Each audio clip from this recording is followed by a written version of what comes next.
The Time Machine by H. G. Wells. Chapter 7.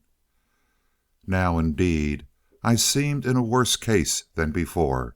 Hitherto, except during my night's anguish at the loss of the Time Machine, I had felt a sustaining hope of ultimate escape, but that hope was staggered by these new discoveries. Hitherto, I had merely thought myself impeded by the childish simplicity of the little people, and by some unknown forces which I had only to understand to overcome. But there was an altogether new element in the sickening quality of the Morlocks, a something inhumane and malign. Instinctively I loathed them. Before, I had felt as a man might feel who had fallen into a pit. My concern was with the pit and how to get out of it. Now I felt like a beast in a trap, whose enemy would come upon him soon. The enemy I dreaded may surprise you. It was the darkness of the new moon. Weena had put this into my head by some at first incomprehensible remark about the dark nights. It was not now such a very difficult problem to guess what the coming dark nights might mean. The moon was on the wane. Each night there was a longer interval of darkness. And now I understood, to some slight degree at least, the reason of the fear of the little upper world people for the dark. I wondered vaguely what foul villainy it might be that the Morlocks did under the new moon. I felt pretty sure now that my second hypothesis was all wrong. The upper world people might once have been the favored aristocracy, and the Morlocks their mechanical servants. But that had long since passed away. The two species that had resulted from the evolution of man were sliding down towards, or had already arrived at, an altogether new relationship. The Eloi, like the Carolingian kings, had decayed to a mere beautiful futility. They still possessed the earth on sufferance, since the Morlocks, subterranean for innumerable generations, had come at last to find the daylight surface intolerable, and the Morlocks made their garments.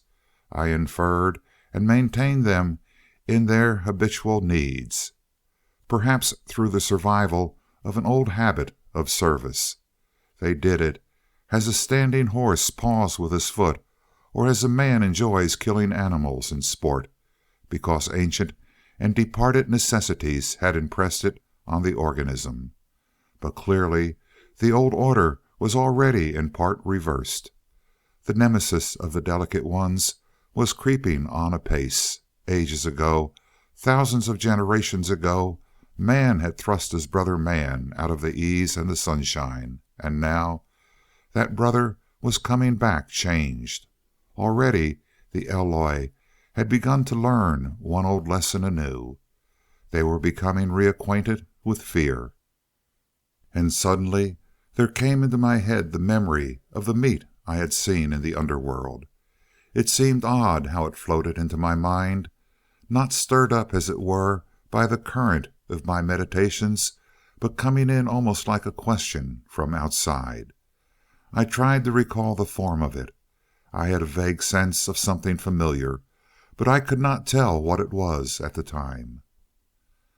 Still, however helpless the little people in the presence of their mysterious fear, I was differently constituted.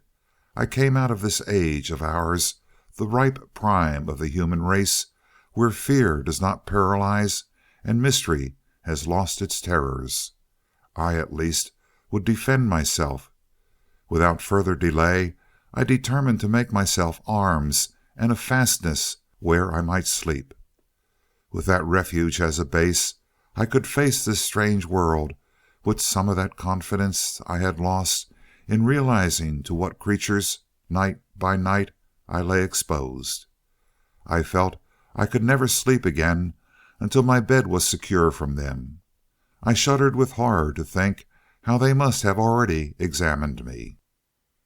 I wandered during the afternoon along the valley of the Thames, but found nothing that commended itself to my mind as inaccessible. All the buildings and trees seemed easily practical to such dexterous climbers as the Morlocks, to judge by their wells, must be. The tall pinnacles of the palace of green porcelain and the polished gleam of its walls came back to my memory, and in the evening, taking Weena like a child upon my shoulder, I went up the hills toward the southwest. The distance I had reckoned was 7 or 8 miles, but it must have been nearer 18. I had first seen the place on a moist afternoon when distances are deceptively diminished. In addition, the heel of one of my shoes was loose, and a nail was working through the sole. They were comfortable old shoes I wore about indoors, so that I was lame. And it was already long past sunset when I came in sight of the palace, silhouetted black against the pale yellow of the sky. Weena had been hugely delighted when I began to carry her, but after a while she desired me to let her down, and ran along by the side of me, occasionally darting off on either hand to pick flowers to stick in my pockets. My pockets had always puzzled Weena, but at the last she had concluded that they were an eccentric kind of vase for floral decoration. At least she utilized them for that purpose. And that reminds me, in changing my jacket, I found. The time traveler paused, put his hand into his pocket, and silently placed 2 withered flowers, not unlike very large white mallows, upon the little table. Then he resumed his narrative. As the hush of the evening crept over the world, and we proceeded over the hill crest towards Wimbledon, Weena grew tired and wanted to return to the house of grey stone. But I pointed out the distant pinnacles of the palace of green porcelain to her, and contrived to make her understand that we were seeking a refuge there from her fear. You know that great pause that comes upon things before the dusk? Even the breeze stops in the trees. To me, there is always an air of expectation about that evening stillness. The sky was clear, remote, and empty save for a few horizontal bars far down in the sunset. Well, that night the expectation took the color of my fears. In that darkening calm my senses seemed preternaturally sharpened. I fancied I could even feel the hollowness of the ground beneath my feet, could indeed almost see through it, the Morlocks on their ant hill going hither and thither and waiting for the dark. In my excitement I fancied that they would receive my invasion of their burrows as a declaration of war. And why had they taken my time machine? So we went on in the quiet, and the twilight deepened into night. The clear blue of the distance faded, and one star after another came out. The ground grew dim, and the trees black. Weena's fear and her fatigue grew upon her.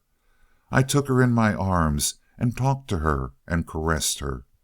Then, as the darkness grew deeper, she put her arms around my neck, and closing her eyes, tightly pressed her face against my shoulder.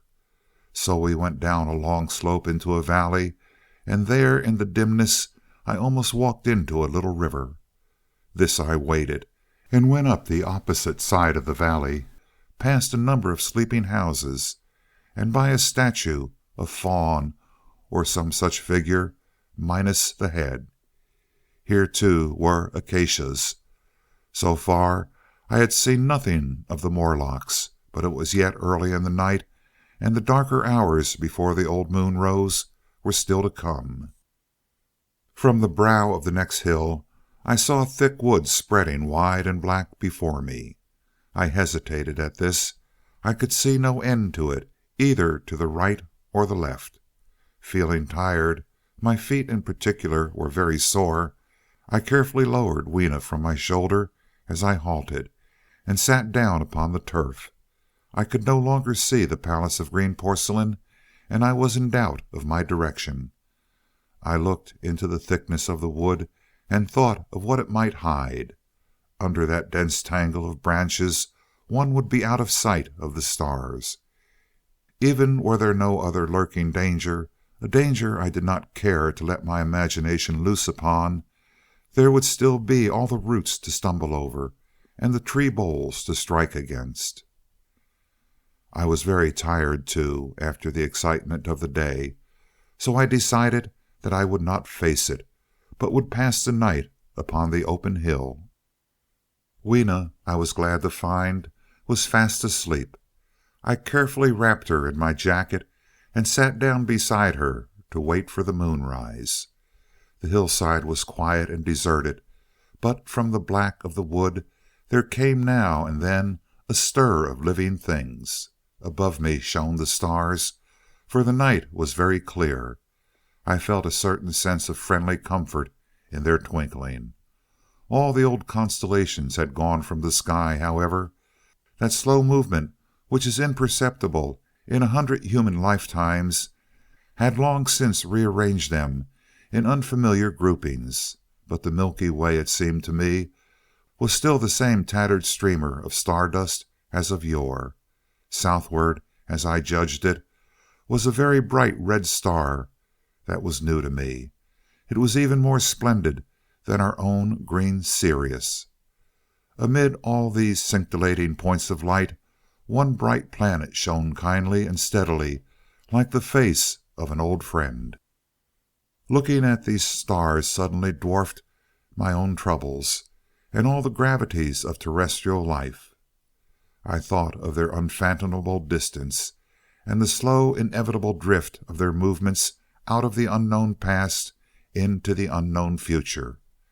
I thought of the great precessional cycle that the pole of the earth describes. Only 40 times had that silent revolution occurred during all the years that I had traversed. And during these few revolutions, all the activity, all the traditions, the complex organizations, the nations, languages, literatures, aspirations, even the mere memory of man as I knew him, had been swept out of existence. Instead were these frail creatures who had forgotten their high ancestry, and the white things of which I went in terror. Then I thought of the great fear that was between the two species, and for the first time, with a sudden shiver, came the clear knowledge of what the meat I had seen might be. Yet it was too horrible. I looked at little Weena sleeping beside me, her face white and star-like under the stars, and forthwith dismissed the thought. Through that long night I held my mind off the Morlocks as well as I could, and whiled away the time by trying to fancy I could find signs of the old constellations in the new confusion. The sky kept very clear, except for a hazy cloud or so. No doubt I dozed at times. Then, as my vigil wore on, came a faintness in the eastern sky, like the reflection of some colorless fire, and the old moon rose, thin and peaked and white, and close behind and overtaking it and overflowing it, the dawn came, pale at first, and then growing pink and warm. No Morlocks had approached us. Indeed, I had seen none upon the hill that night, and in the confidence of renewed day, it almost seemed to me that my fear had been unreasonable. I stood up and found my foot with the loose heel swollen at the ankle and painful under the heel, so I sat down again, took off my shoes, and flung them away. I awakened Weena, and we went down into the woods, now green and pleasant instead of black and forbidding. We found some fruit wherewith to break our fast. We soon met others of the dainty ones, laughing and dancing in the sunlight as though there were no such thing in nature as the night. And then I thought once more of the meat that I had seen. I felt assured now of what it was, and from the bottom of my heart I pitied this last feeble rill from the great flood of humanity. Clearly, at some time in the long ago of human decay, the Morlocks' food had run short. Possibly They had lived on rats and such like vermin. Even now, man is far less discriminating and exclusive in his food than he was, far less than any monkey. His prejudice against human flesh is no deep-seated instinct. And so these inhuman sons of men. I tried to look at the thing in a scientific spirit. After all, they were less human and more remote than our cannibal ancestors of 3,000 or 4,000 years ago. And the intelligence that would have made this state of things a torment had gone. Why should I trouble myself? These Eloi were mere fatted cattle which the ant-like Morlocks preserved and preyed upon, possibly saw to the breeding of. And there was Weena dancing at my side. Then I tried to preserve myself from the horror that was coming upon me by regarding it as a rigorous punishment of human selfishness. Man had been content to live in ease and delight upon the labors of his fellow man, had taken necessity as his watchword and excuse, and, in the fullness of time, necessity had come home to him. I even tried a Carlyle-like scorn of this wretched aristocracy in decay. But this attitude of mind was impossible. However great their intellectual degradation, the Eloi had kept too much of the human form not to claim my sympathy, and to make me perforce a sharer in their degradation and their fear. I had at that time a very vague idea as to the course I should pursue. My first was to secure some safe place of refuge, to make myself such arms of metal or stone as I could contrive. That necessity was immediate. In the next place, I hoped to procure some means of fire, so that I should have the weapon of a torch at hand, for nothing I knew would be more efficient against these Morlocks. Then I wanted to arrange some contrivance to break open the doors of bronze under the White Sphinx. I had in mind a battering ram. I had a persuasion that if I could enter those doors and carry a blaze of light before me, I should discover the time machine and escape. I could not imagine the Morlocks were strong enough to move it far away. Weena I had resolved to bring with me to our own time. And turning such schemes over in my mind, I pursued our way towards the building which my fancy had chosen as our dwelling. Chapter 7